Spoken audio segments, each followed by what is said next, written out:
Just a fair warning, I am going to be including DLC boss gameplay for the first time, so I'm not going to make any more spoiler-free content. It has been a couple of weeks already, so might as well just start incorporating the DLC bosses into the videos. So if you didn't want to see boss gameplay, we should leave now. You can also just check out my other types of build videos centering around the DLC. But yeah, for today, we're just going to go over 5 more DLC-centric builds. Just like I did in my other build video, I just want to cover some variety just to give you guys some ideas for any single type of build, whether it be strength, dexterity, faith, intelligence, arcane. But yes, all these builds are going to be at level 150, and for the DLC gameplay, my Shadow Realm Blessing is at plus 16. I didn't want to level it up all the way to plus 20, because I kind of wanted it to be a bit more realistic for like a majority of the player base, so I'm just going to stay here for like all the gameplay. Also, I do want to thank all my subscribers, like we hit over 100,000, which is just insane.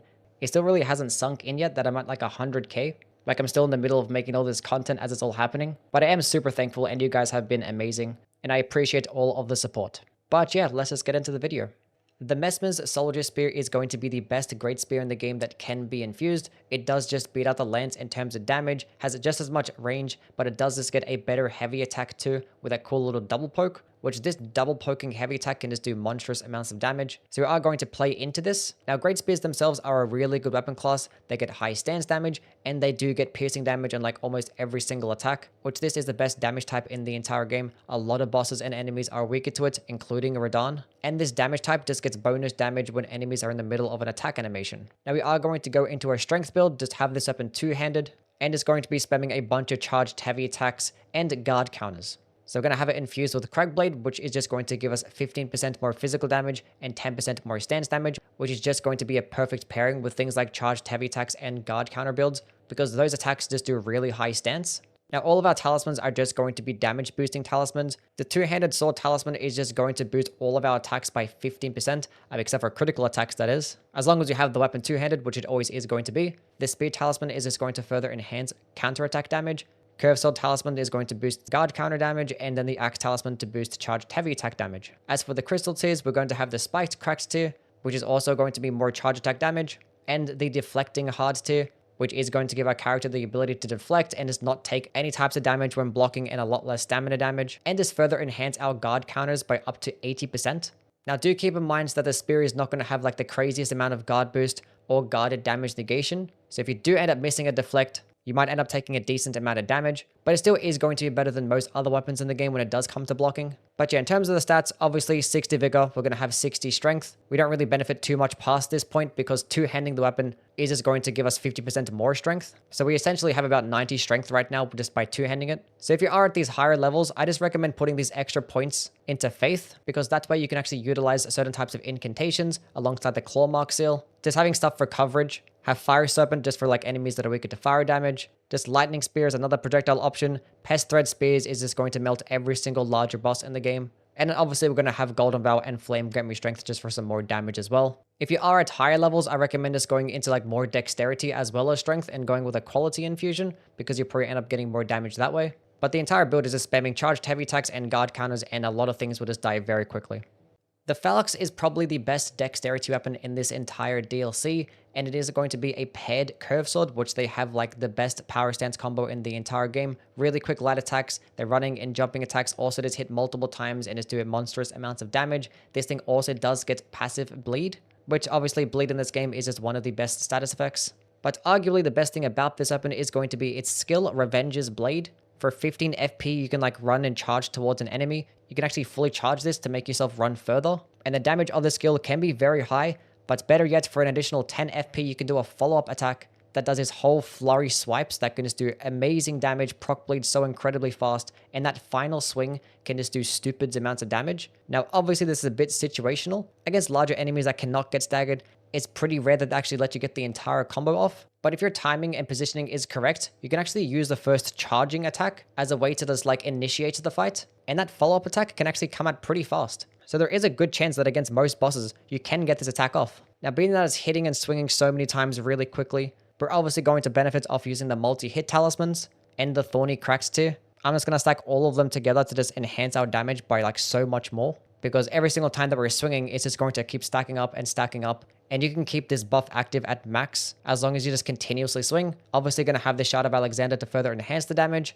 And for the last talisman slot, You can go many different ways. You can go with the Lord of Blood Exaltation, which can further enhance your damage after proccing Bleed. You can pair this alongside the White Mask as well if you did not really care much about fashion. You can also go for the Godfrey's icon, which is going to enhance the first part of the skill, but that is only if you do have it fully charged. Now for me, I actually went with the Godskin Swaddling Cloth. With successive attacks, which this thing does do very quickly, I'm going to get some health regen. Now the reason I actually went into health regen is because I do have the Blood Sucking Cracked tier. This is going to decrease 1% health per second, but actually give me 20% more damage. So as long as I'm just spamming attacks and spamming the weapon skill, I'm just going to get a bunch of health back, and it is going to offset that health penalty that I get with the crystal tier. Now, if you did find yourself dying a whole bunch to this crystal tier, that's perfectly fine. You can just throw in like the dexterity tier instead, or maybe like a damage negation tier, and put on like a damage negation talisman if you did want some more survivability. Now I do have a dagger in my offhand just infused with the Golden Vow. Every single time before a boss fight, just use the Golden Vow Ash of War, just going to be more damage and more defenses for 40 seconds. And at these higher levels, you always just benefit going into about 15 Faith, because 15 Faith nets you Flame Grip Me Strength, Bestial Vitality for more health regen, and some of like the damage negation spells too. Now this weapon actually does get a descaling in strength and a B in dexterity, so going somewhat quality is going to be decent. The optimal path is going to about 30 strength and 60 dexterity. At this stat split, you're going to get the most amount of damage out of the Falx. And if you are at higher levels, just keep leveling up both stats evenly. And if you did feel like that you were lacking some projectile-based options, you can throw in a bow, because some of these bows are actually very viable in this DLC. The backhanded blades are for the most part going to be outclassed by power stance and curve swords, because those things can just output higher amounts of DPS, but they do have a few things going for them that help them separate it from power stance curve swords. And that's one is going to be their heavy attacks. These heavy attacks do have a very nice lunge and can do some solid damage. And the backhanded blades do get very good unique skills as well, in both Blind Spot and Swift Slash. Now we are going to be building around Swift Slash in this instance. We're going to have this weapon with a Cold Infusion. Now the reason why this weapon is good with a Cold Infusion is because, one, it gets a B scaling in both Dexterity and Intelligence when Cold Infused, which is very rare. A lot of Cold Infused weapons tend to have pretty poor scalings, not this one. And Swift Slash is actually going to help proc these status effects faster. The initial hit and the after shockwave both proc frost. And with a few hits, you can like easily proc frost on most enemies, because this thing is getting over 105 frost buildup. But yeah, Swift Slash is such an amazing skill, because you can just like fully charge it or not fully charge it, depending on if you have like a longer opening or not. And you can just go such crazy long distances. Like you can close the gap very quickly, or you can just shoot straight past your enemy and end up going straight back into safety again. Like it's just such a crazy skill with so much upside and such little downsides. Now, obviously for the talismans, Shard of Alexander and Godfrey's Icon, both of these things are just going to enhance the skill damage even more. We are going to go with the Graven Mass Talisman, because we might as well use some spells with the intelligence that we have spec'd into. And for the last talisman slots, I went with the Millicent's Prosthesis, because that's going to be +5 dexterity, which is a bit more damage, and going to be more damage on successive attacks. Now, Swift Slash doesn't actually help proc these multi-hit talismans, but obviously your light attacks and jumping attacks and stuff do. So if you did find yourself spamming Swift Slash a whole bunch, you're probably better off just switching this talisman out for like a damage negation talisman or like the Crimson Seed talisman. And in terms of your armor set, just go with whatever you want. I just dressed up for fashion. The helmet that I have on right now does give me +5 to dexterity, but it does make my healing a little bit worse, so I probably don't recommend using it. Because yeah, my stat split right now is at like 40 dexterity and 50 intelligence. You kind of get split even damage out of both, but I went into a little bit more intelligence just to benefit off some more spell damage, which the spells that we are going to be using, you can do whatever you want to. I went with Shard Spiral because this actually helps melt large bosses very quickly. Went with Magma Shot if I go up against enemies weaker to fire damage. Blades of Stone just to have a nice physical option. And I actually do like the Finger Sorceries a whole bunch, so I went with Glintstone Nails and Fleeting Microcosm. Both of these spells are actually very solid, and they can perform well in different types of situations. And in terms of the crystal tiers, I just went with the Intelligence and Magic tier just for more damage.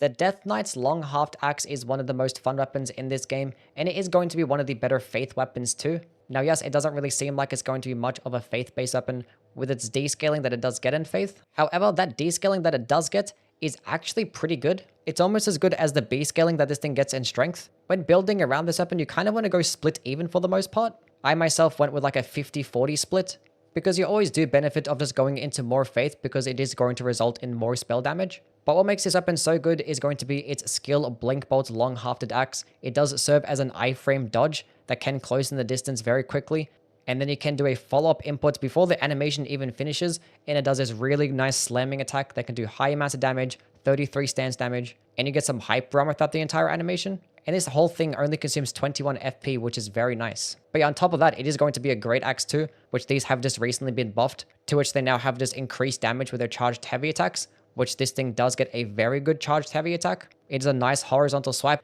so when trying to hit multiple enemies at once, it is going to perform very well.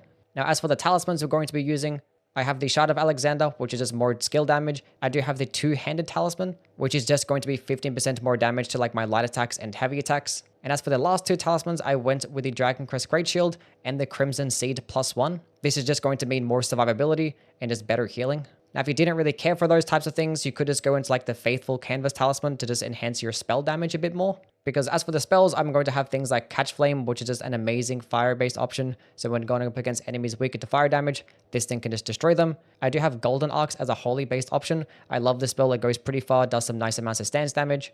I do also have a Knight's Lightning Spear, which is also going to be one of the best projectiles. It actually is currently bugged to where like the surrounding projectiles that go track towards the enemy, some of them don't actually connect and they just go straight through them. Hopefully that gets fixed soon. Because yeah, this spell can also be very high damaging, and actually is going to get boosted by things like the Death Knight set, so you can equip that set if you just wanted to get more damage out of this.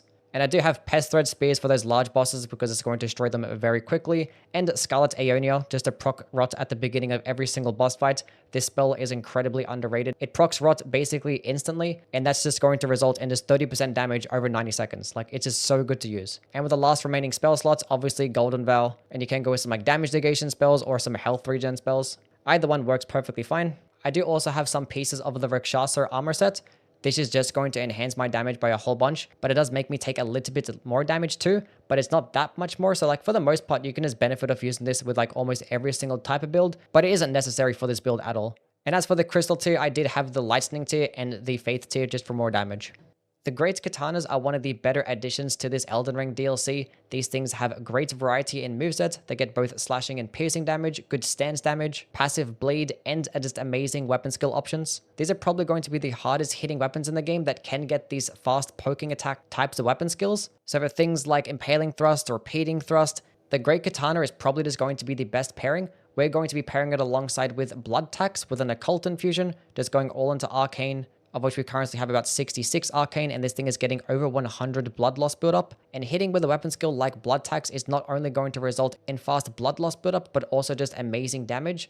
Now, yes, you can just get more damage out of Repeating Thrust, which is just going to be the exact same animation, but more damage. But what Blood Tax does do is give you some health regen. Now, obviously, health regen is really good just for survivability, but it is just going to get better in this DLC because there is going to be a crystal tier called the Blood Sucking Cracks tier. This does decrease your health 1% per second, but it does just give you 20% more damage, which obviously is like one of the best buffs that you can use in the entire game. So having some health regen types of things to offset this is just going to be key, and Blood Tax is just going to do that for us. Any single time that you feel like you're going to be like at lower health, you can just use Blood Tax and gain a bunch of health back, and it is going to be a decent amount. Now, how many times and how quickly this weapon skill does hit, we're obviously going to pair it alongside the multi-hit talismans, because that's just going to result in just more damage with successive attacks. Going to have the Thorny Cracks tier as well. This does the exact same thing, but just in a crystal tier format, and it is just going to be better too. It can like boost your damage by up to 20%.